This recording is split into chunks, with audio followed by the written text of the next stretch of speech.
Today in our Sunday Spotlight, revisiting the case against Nathan Carman, arrested for the death of his mother Linda off the coast of Block Island. His case never made it to trial because he took his own life in jail.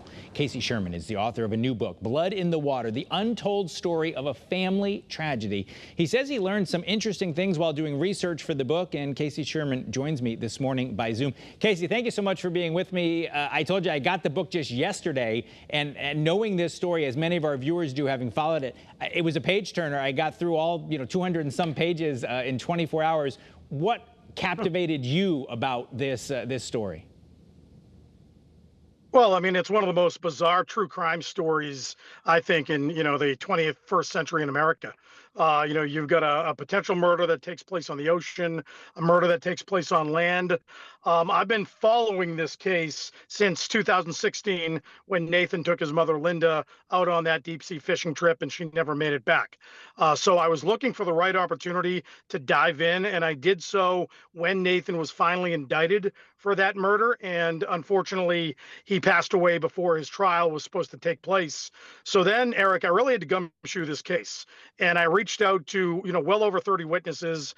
I gathered all of the primary source documents that were available to me. And I found a bit of a different story than I had read about over the past 10 to 15 years. Yeah, and certainly that story includes a lot of detail that even having covered it as a journalist that I didn't know about. Now, should viewers or readers of your book be looking at this as if it's a journalistic account? Did you take any license and connect any dots, or did you just tell us what you were able to prove? So I throw my fastballs right down the middle. In this case, I didn't take any dramatic license. Here, I present the prosecution's case, I think, very effectively, but I also present the defense's case. And everybody I interviewed, I had my own set of questions. And some of the questions that I had couldn't be answered by law enforcement.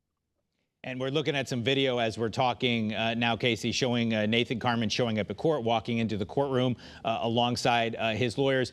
I didn't realize until I read this, and I don't now recall if I knew this at the time when this was all happening, that he had been in the news as a runaway in his teenage years. So this wasn't the first time, and you have that early on in the book. He ran away and made it all the way down to Virginia, having decided he wanted to leave his family. That's right. Going all the way back to when he was an early teenager, Nathan lost his pet horse, the only, animal that he ever loved, the only thing he ever loved. And that sent him on a downward spiral, if you will. So the first time that, I was aware of the name Nathan Carman, it was because so many people in the state of Connecticut had left their jobs, had left their homes, all to search for this young man who was on the autism spectrum in the hopes that they would bring him home safely.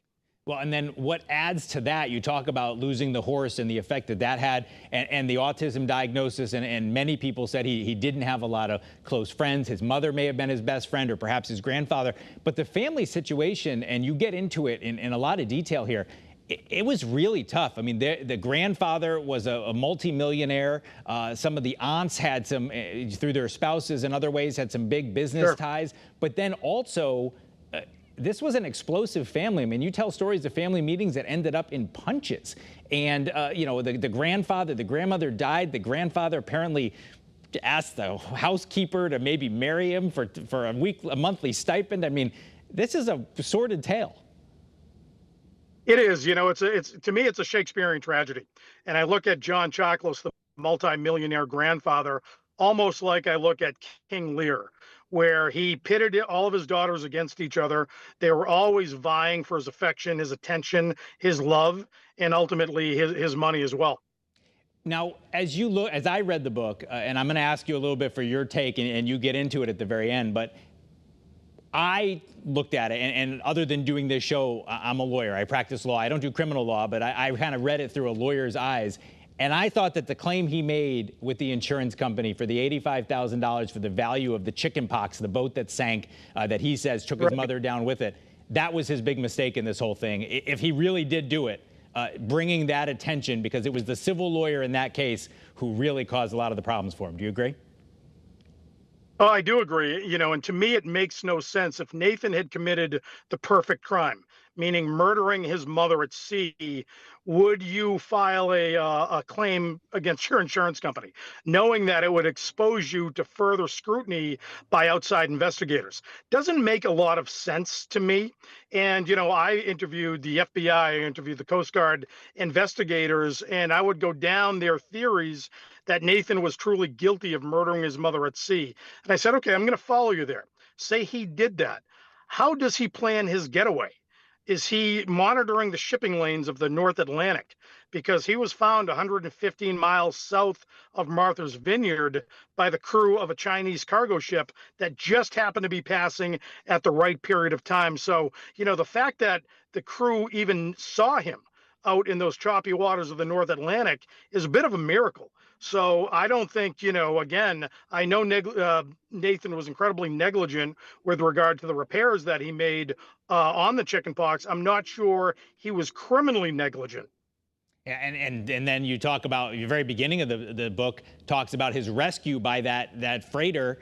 And immediately they had doubts about his story because of the condition he was in after all the time in the life raft. So certainly an interesting tale. We only have about a minute left, Casey. I want to ask you this. You end the book by saying, was Nathan Carman a villain or a victim?